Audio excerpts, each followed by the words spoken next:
On the summit presentation of the BTS Americas here, the match between eGamersX and Complexity Gaming, with Complexity taking the first game 1-0. Hopefully you guys are enjoying the match, and hopefully this game will have some less audio balance issues than the last one. If you guys can just be legit in chat and make sure everything's okay, I'd really appreciate it. And now we're going to be getting into the draft of game number 2, already pretty well underway. So I myself am Blaze, and welcoming in my wonderful co-caster Egad. How's it going, man? What do you think of the draft?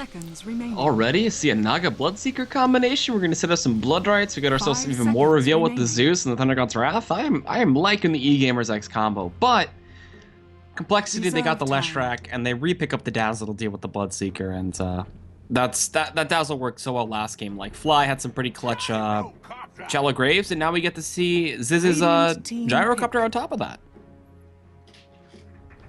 So I'm excited to see the Gyrocopter coming into play here. A lot of potential for AoE clear. I mean, with the Leshrac and the Gyrocopter together, they have a lot of damage for the team fights. So if they get one good controller, one good disabler for those AoE fights, then they're in a really good position. And once again, we get to see Fly on Dazzle. So right now, unless there's a silence, you expect Bloodseeker to be pretty limited in his kill potential because of that Shallow Grave. He goes for a target, needs that Blood Rage to heal himself up to keep the kills rolling, and instead he gets met with a Grave that prevents that kill. So I expect an Orchid or a Silence hero coming into play pretty soon, and we're going to see 4th pick coming in for eGamers here to try to, obviously adjust their strategy from game number 1. It's funny because they ban the Tusk Huskar and Pugnan. That kind of forces Complexity into a more quote-unquote meta draft with the Lesh and the Gyro, so it's unfortunate. I want to see some more wonky picks, but the Lion comes out for EGX, and that's a solid response to just about everything. The finger blow up in the early game too is always something to watch out for, and just more ways to instigate that thirst for Bloodseeker. So Complexity, I wouldn't be surprised if they pick up a good support here to pair with the Dazzle again. Maybe they could steal the Undying away, or go for the Spirit Breaker if they want to be aggressive. So there's plenty to pick from still. I honestly like the chorus from Complexity a little bit better, but I don't want to count out Pain's Bloodseeker again. Yeah, so, there's definitely some potential there. He was able to build himself up really well early game, and is going to be under less pressure, I would say, because Complexity's draft isn't as early game centric as it is mid to late game. But still, he's got to have a lot on his shoulders to get those kills out pretty quickly. The Lion obviously enabling that, but I'm expecting the support Naga Siren to do some decent work here. They don't have as hardcore synergies right now. They didn't pick Disruptor to go for the kinetic static after song. The Impale is nice, or the Air Spike is nice, but Bloodright is actually, I guess, an ability you could combo up with the song to a decent degree. Get that silence out right when the song ends, and you're able to exemplify a silencer pick in that regard. Just a quick silence on everybody and following through on the fight with some damage. The big deal here will be if Zeus gets hit by Blood Rage at all, and if he's within 2200 range of his targets, gets that amplification of damage on the Thunder God's Wrath. That will enable Bloodseeker to run around so fast with the Thirst, enable them to control the fight a lot better. Yeah, so Spirit Breaker, there it is. Hooray! I was correct in a prediction finally. It's been so long since I've predicted a good pick there. But last ban wise, what do you think needs to be taken out here? What is Complexity looking for? They're looking for potentially a good offlaner if that Spirit Breaker is it, or another support. What would eGamers look out for? It's difficult. I think we're looking at Moon Spirit Breaker, so they're probably looking at banning out another support. I don't think Leshrac is good in a supportive role without a ton of setup. So Undying seems to be a really good quintessential ban, because then you're worried about the dual lanes there. Gyro, Dazzle in the safe lane, Spirit Breaker, Undying in the off lane. It's too scary. So they do ban that out, and I think that's probably the smartest way they could have approached this draft.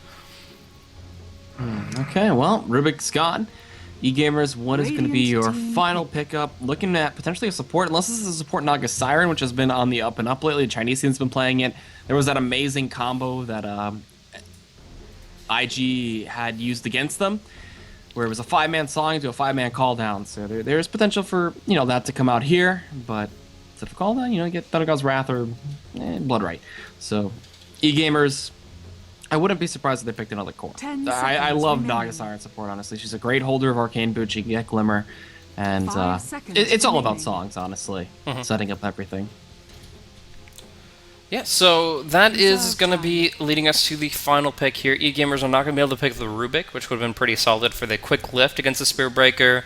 Some really good spells to steal from the Leshrac. So, yeah, they're going to be having to pick up something different. I think Skywrath is still an option here. Since they already have a Charge Breaker, they really need a silence against Dazzle. I think that's the most important thing. If they can get the Hex on Dazzle, fine. But I think the Hex would be better used elsewhere. They need a way to control the Dazzle. And if they're not going for that Blood Right combo, then they'll do something else. But it looks like it's actually going to be an interesting set of core heroes here. They're going to go Viper, Bloodseeker, Zeus. And that means I think the Zeus has to be in the offlane. Yeah, this would make Capitalist smile a little bit, seeing a Zeus offlane, but he knows just how weak that can be, and there's a lot of kill potential onto him, especially with the charge, and now with the Bounty Hunter too.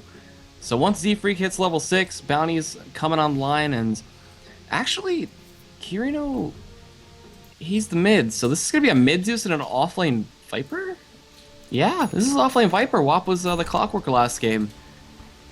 Maybe they'll do 2-1-2s, just to guarantee the Viper's safety? For battle. Weird setup. Yeah, it's not exactly what you would expect, but I think a dual lane could work fine here, honestly. Combining with the Viper and the Naga would be fine. In this case, it looks like that's what they're going to do.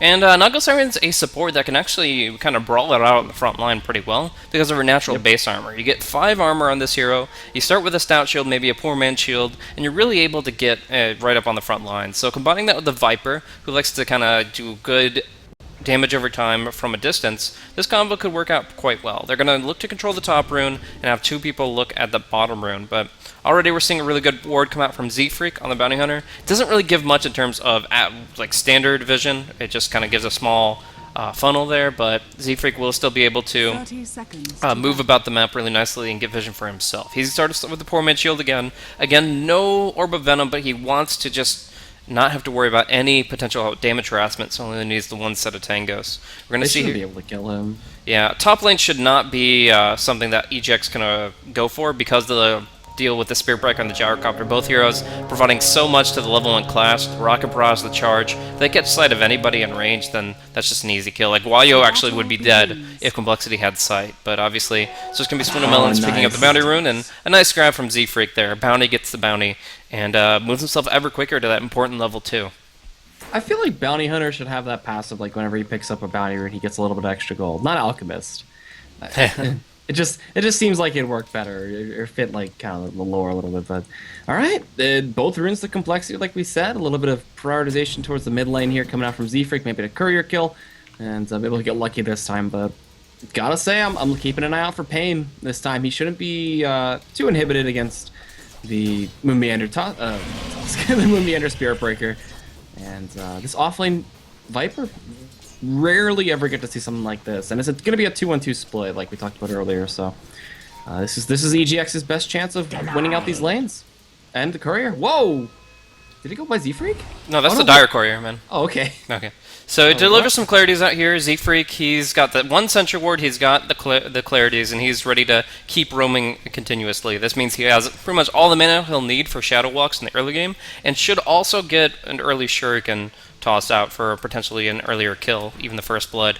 So I think overall he's going to be in a good position here, and he has a lot more time to wait out in this position thanks to the clarity. He can Shadow Walk again, and this bottle snipe could be huge. The Zeus without a bottle will be really inhibited, but Z-Freak, he mistimes it, he doesn't see it. He might get it on the return back, but he doesn't see it the entire way through until it goes all the way to meet him in front of the tier 1, and Z-Freak is already too far away to do anything about it. So misses an opportunity there. Zeus obviously very happy to get his bottle out, and Karina's going to be able to do much more against the Leshrac now that he has it. And he also has clarity too, so his laning is going to be much better now. And you can see he's already keeping up potential last hits against Swindle, while over here, Pain taking a bit of damage, the Overvenom taking out too.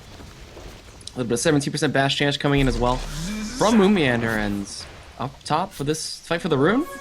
Both Fly does pick it up, and Guayo's just a little too fast. Also, the best thing about Naga support is she has 320 base movement speed. Oh, we get a charge down bottom, though. That 17% bash came out onto Pain, and he'll get another one. That's 2 bashes in 3 hits, and that is going to be a first blood for Z-Freak, bringing him up to level 2 and giving him the Janata slow. So he is going to be even more of a menace here on this bottom lane. Unfortunately, the Lion, being only level 1, could only deal with one jump from the Spirit Breaker and couldn't deal with that charge. Well, 17% in a row, not too bad, and alright, that's gonna put Pain much further behind than he was last game. And he's gonna try to respawn here onto Moon Meander, but there's some backup coming in from Z-Freak once again. And they do spot Joe out, who's level 1, only has 300 health, and look at that damage coming in from Janata. Charges there, he just ignores Pain, goes for this kill, gets it. Z-Freak doing some serious damage early on to this Lion, and this lane is lost.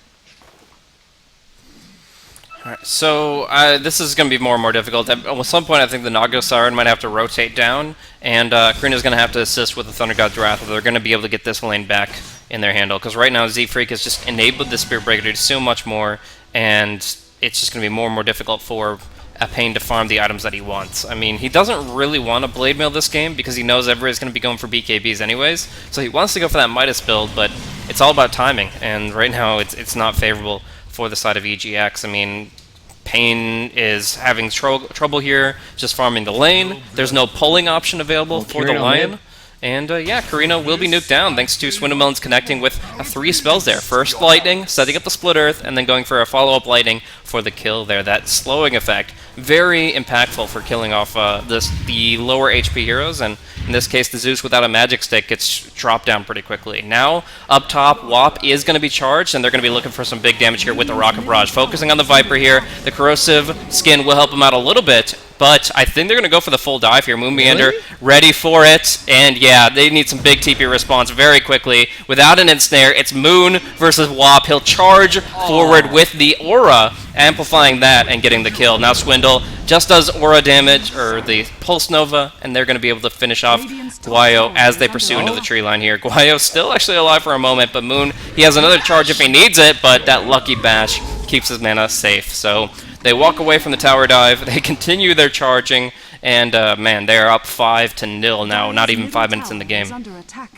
Well, charging onto Pain, it seems. They wanted to go for potentially another kill down here. If they can find Joa, this is not too hard of a kill. He's only got 500 health, so charging down, Pain. He's got to realize it by now.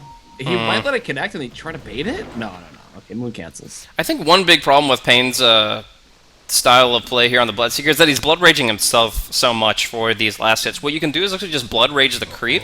It does give more damage to the hero that might try to deny it, but if you're confident in your last hitting, you can just Blood Rage the creep instead of yourself, and that'll give you so much more. He's actually going to miss the Blood right here, and Blood Rages himself again. Z-Freak gets the Janata. Moon kind of could have gone for the charge, but obviously Joa would have provided 2 different disables to try to get him out. Alright, and I mean, in terms of last hits right now, on top is still Swindle, but Pain really manages to find his farm, like, no problem. Despite all the aggression, despite all the roaming and stuff, it's not really hindering him too much. And, you know, he sees Z-Freak down here, and, okay, Moon, going for the charge. Oh, there's the Hex. There we go. That's the response we need, finally, coming out from Joa. It's just, he's been either out of mana or under-leveled. He's only been level 1 and can only do so much. So, it's really just a tough position where you just need more at all times. We do now see Carino has level 6, and he's got actually 3 points in Arc Lightning. So he's been using that to kind of make up for the last hit deficit against the Leshrac. But Guayo is actually going to get caught out here pretty hard. And Ensnare will only help so much as from the freshly level 6 Spirit Breaker sets up the triple kill for Z-Freak, and suddenly this bounty hunter is about to hit level 6. They call it right now. They know they can't deal with a Spirit Breaker and a bounty hunter that's gotten this many kills. Z-Freak's 5-0, and Moon Meander 2-0-5. This game was literally won by the RNG of the Spirit Breaker, and there's nothing EGX can do about it. RNGG. It happens. Well, a little bit of rage. You could tell, like you said, how frustrated he was.